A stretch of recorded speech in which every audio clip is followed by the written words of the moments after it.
put in links between Shenzhen so that all the re-refining stuff and the supplies and all the rest of it can be provided to Hong Kong. It's a direct link between Shenzhen on the mainland and Hong Kong. So she's building up a physically driven marketplace in Hong Kong for international players. Now, so that's the other thing. Now, the most recent thing, and this is an interesting one, the most recent thing is that they've changed the relationship whereby if you wanted to export gold, take gold with you, let us say, from China into Hong Kong, you would have to have the permission of the People's Bank and Customs. They're now talking about changing that so that the People's Bank don't have to give you permission to take your gold out of the country. It's merely a matter for customs. Now, this is obviously easing up, if you like, the sort of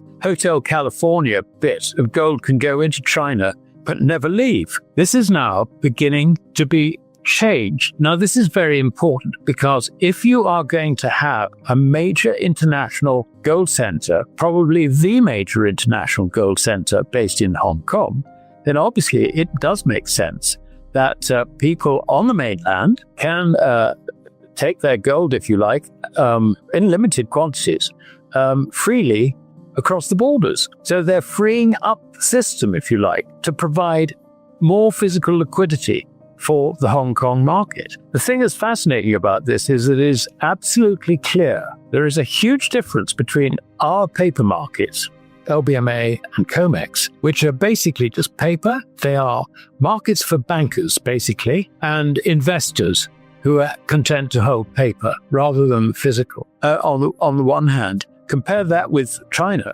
where that market, both China and also Hong Kong, are physically deliverable, physically driven. So the paper aspect is going out of it. This is the new market. And the reason this is being promoted, I think, is that China recognizes that when the payment mechanism for the LBMA and COMEX disappears, which is what is happening to fiat currencies, particularly the dollar, then those markets will disappear as well. So they will have the market. It's a fascinating position.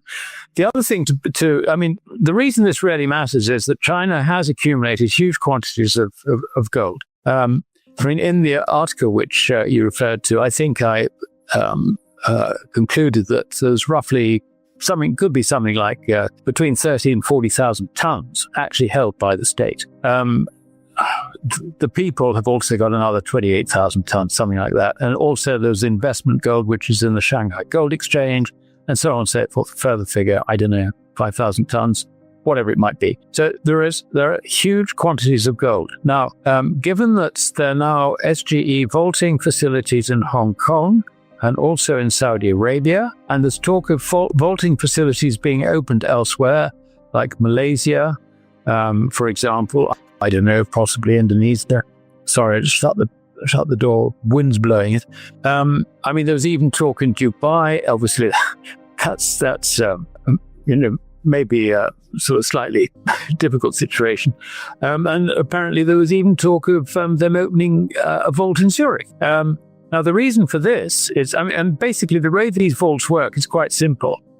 Gold can go in or out only via payments in Chinese yuan. No other currency is acceptable. So it's quite easy for China to just turn around and say, right, the rate is now fixed. This is what it is. So many yuan per ounce or per gram, whatever they use. That's it. That is the fixed rate. They can just do that overnight. And they have got the strength. They've got the reserves. They've also got the economic basis to make it stick, which is something which America lost, which is why they went from owning, it's over 20,000 tons, I think, at the end of the Second World War, down to something like 9,000 tons when Bretton Woods was finally suspended in 1971.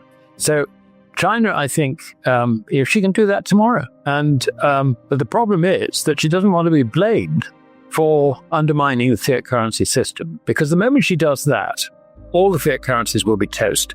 Quite clearly, and China will be blamed for it. So what she's, I think, planning is to do it in such a way that it becomes obvious to everybody that the reason that she's put the yuan on the gold standard is to protect her currency from the crisis that is already enveloping the other G7 countries. Well, it's not the other, but the G7 currencies from the dollar downwards. And I think that's what will give her the timing. But the fact that she's been moving recently to, say to her banks, don't hold US treasuries, the fact that she has been dumping dollars as rapidly as she possibly can, and the fact that she's been moving, if you like, to quite aggressively to beef up Hong Kong as an international gold center, replacing what obviously will be a complete failure in the paper markets in the West. I think this means that she's taking the view that this is something that's going to happen sooner than perhaps she originally thought, and we should take note of that. But there is evidence that the Chinese are basically selling all the dollars they've got and also other currencies at an increased rate. Now, we see this with their massive purchases of gold, something like 700 tons so far this year. Their massive purchases of silver. I mean, they have been substantial sellers of silver in previous years, in the order of anything between 3,500 and 5,000 tons. Now, first half of this year, over 2,000 tons imported. We don't know what the exports are. Alasdair Macleod's message here is not just about gold going up. It is about something much bigger and much more strategic. China may be preparing the infrastructure for a new global gold market, one that is physical, deliverable, yuan-linked, and centered around Hong Kong instead of London and New York. And if that is true, then the story is not just gold is bullish. The real story is that the entire architecture of global money may be shifting from paper promises in the West to physical metal in the East. This is where viewers need to pause for a second, because this is not a normal market conversation. We are not just talking about whether gold is overbought this week, or whether silver will correct by 5%, or whether some miner had a bad earnings report. Macleod is talking about the foundation of the monetary system. He is talking about who controls the gold market, who owns the physical metal, who settles trade, and what happens if fiat currencies, especially the dollar, lose credibility. For decades, the dominant gold markets have been in the West. London through the LBMA and New York through COMEX have shaped global gold pricing. But these markets are heavily paper-based. Most contracts are not settled by actual physical delivery. They are financial instruments used by banks, traders, institutions, and investors who are happy to hold paper exposure rather than bars in a vault. It is efficient, liquid, and convenient. But it also depends on trust. It depends on the idea that paper claims and physical metal are close enough to be treated as the same thing. Macleod's point is that China sees a problem with that. In his view, the Western paper markets are vulnerable because their settlement system depends on fiat currency. If confidence in fiat currencies weakens, especially confidence in the dollar, then the paper gold markets that rely on that system may also weaken. If people no longer want cash settlement, if they want actual metal, then a paper-heavy system can face stress. And China, according to Macleod, is building an alternative before that moment arrives. That alternative is centered on physical gold, not paper gold, not just futures contracts, not just derivatives. Physical, deliverable metal. And Hong Kong is a key part of that plan. Macleod explains that China is building up a physically driven marketplace in Hong Kong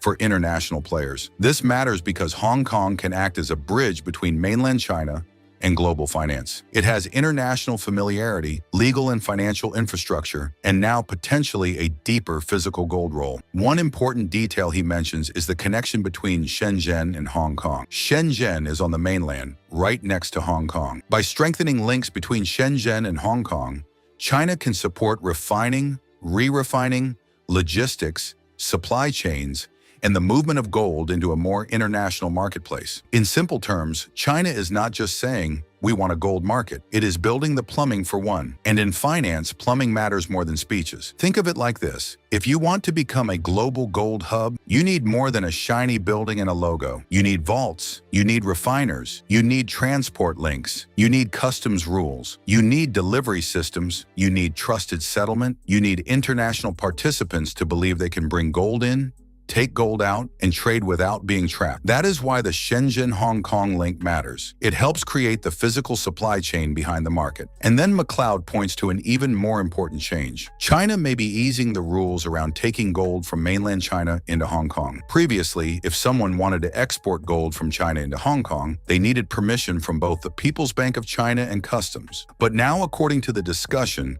There is talk of changing that so that only customs permission is needed, not central bank approval. That may sound technical, but it is a very big signal. Why? Because China has long been seen as a kind of Hotel California for gold. Gold can come in, but it does not easily leave. That has been part of the story for years. China accumulates gold, imports gold, absorbs gold, but does not freely export it. So if China is now easing the movement of gold into Hong Kong, even in limited quantities, that suggests it wants more physical liquidity in Hong Kong. It wants the market to function. It wants international players to trust that gold can move. China has accumulated huge quantities of gold, between 30 and 40,000 tons, actually held by the state.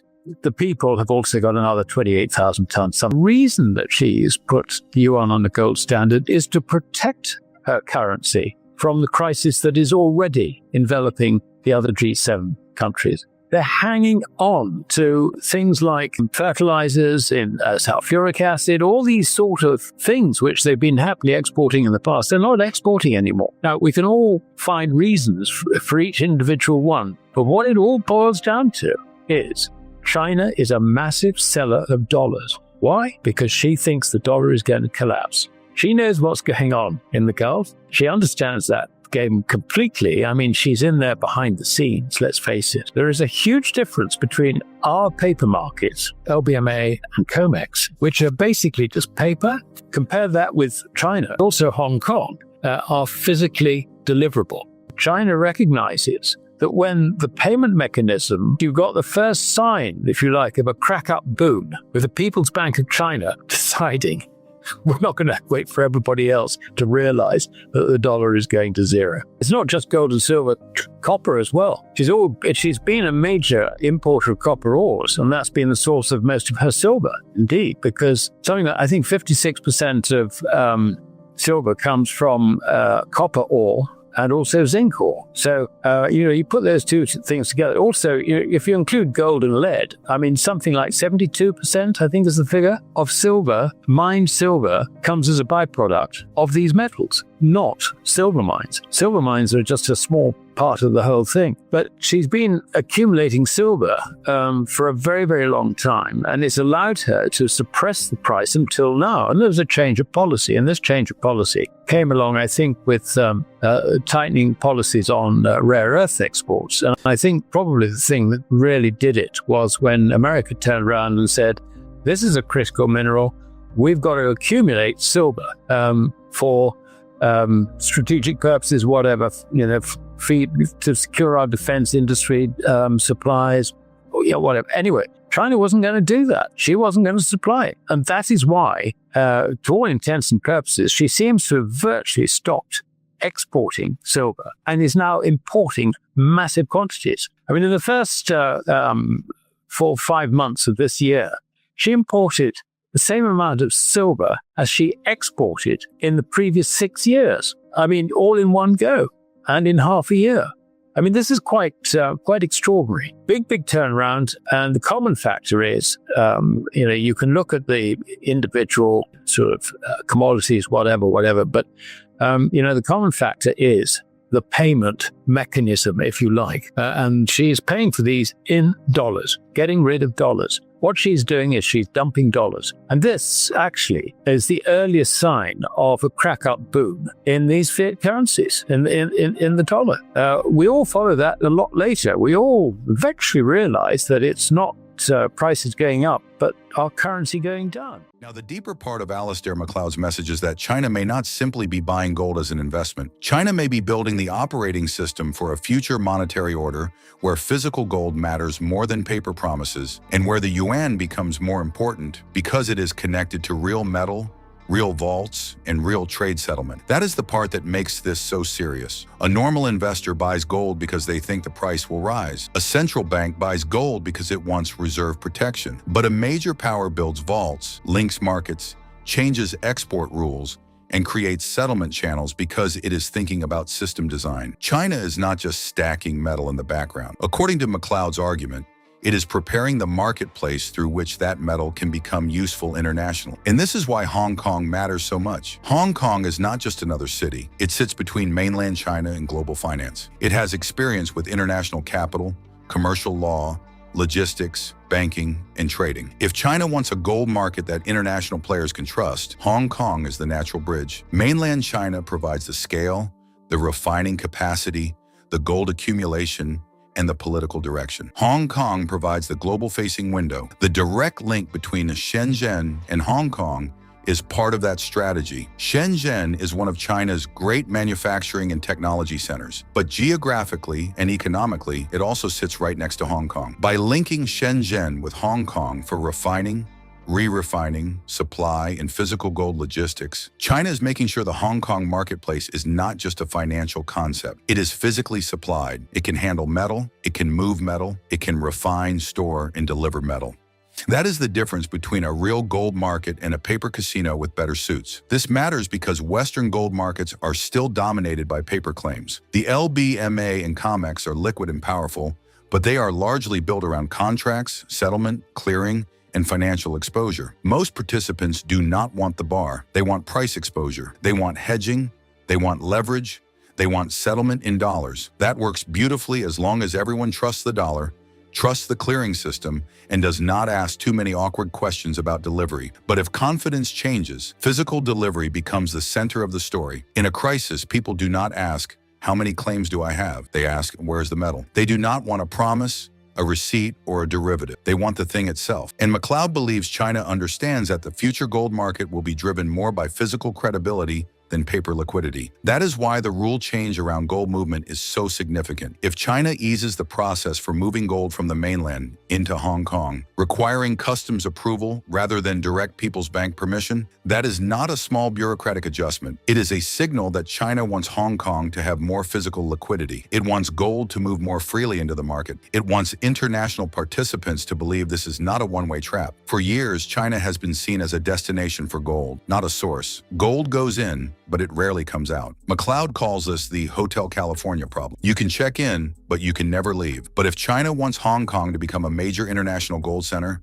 that has to change. International players will not trust a market if they think metal can only move one direction. They need confidence that the metal can flow, be delivered, and be used. This is where the strategy becomes clever. China does not have to dump gold into the world. It does not have to abandon control. It simply has to allow enough movement to create credibility and liquidity. Limited but easier flow from the mainland into Hong Kong helps the market function while still preserving China's broader control. It is a controlled opening, not a surrender. And once Hong Kong has that physical liquidity, it can begin challenging the dominance of London and New York. Not immediately, not overnight, but structurally. Western markets have price discovery through paper. China wants price discovery through physical metal. The difference is massive. Paper markets can create large volumes because contracts can multiply. Physical markets are constrained by actual supply. If the world begins preferring physical settlement, the price dynamics can change dramatically. This is the danger for the West. The West has spent decades financializing gold. It turned gold into a trading instrument,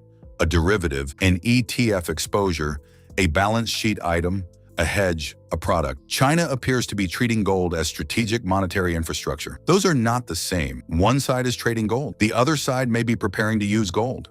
That is why Macleod believes China has accumulated huge quantities of gold. He suggests that the Chinese state may hold far more gold than official numbers show, potentially tens of thousands of tons when state-related holdings are considered. He also points to gold held by the public, investment gold, and metal within the Shanghai Gold Exchange system. Whether every estimate is exact or debated, the broader point is clear. China has encouraged, absorbed, and accumulated gold on a massive scale for many years. And this is where viewers must understand something simple. Gold is not only a reserve asset, it is strategic power. A country with large gold reserves has optionality. It can support confidence in its currency. It can trade from a position of strength. It can reduce dependence on another nation's debt. It can protect itself from sanctions and reserve freezes. It can sit outside the fiat system while still participating in global trade. This becomes even more important when we look at China's overseas vaulting network. Macleod mentions Shanghai Gold Exchange vaulting facilities in Hong Kong, Saudi Arabia, and potentially other places like Malaysia, Indonesia, Dubai, or even Zurich. That is a very important piece of the puzzle. If China-linked gold vaults are placed across key trading zones, then gold settlement can become international without needing to move everything through London or New York. And the most powerful detail is that payments into and out of these vaults are in Chinese yuan. Not dollars, not euros, not pounds, yuan. That means China is not merely building gold vaults, it is building a gold yuan settlement network. If you want to move gold through that system, you interact with yuan. This naturally increases the yuan's role in trade and settlement, especially among countries already interested in reducing dollar dependence. Stay informed about the latest developments shaping the precious metals markets with regular updates from the Finance Daily team. Not only that, but as a subscriber, you'll also receive timely silver and gold price notifications and early access to groundbreaking news unavailable to the general public. Join our free gold and silver newsletter today, link in the description.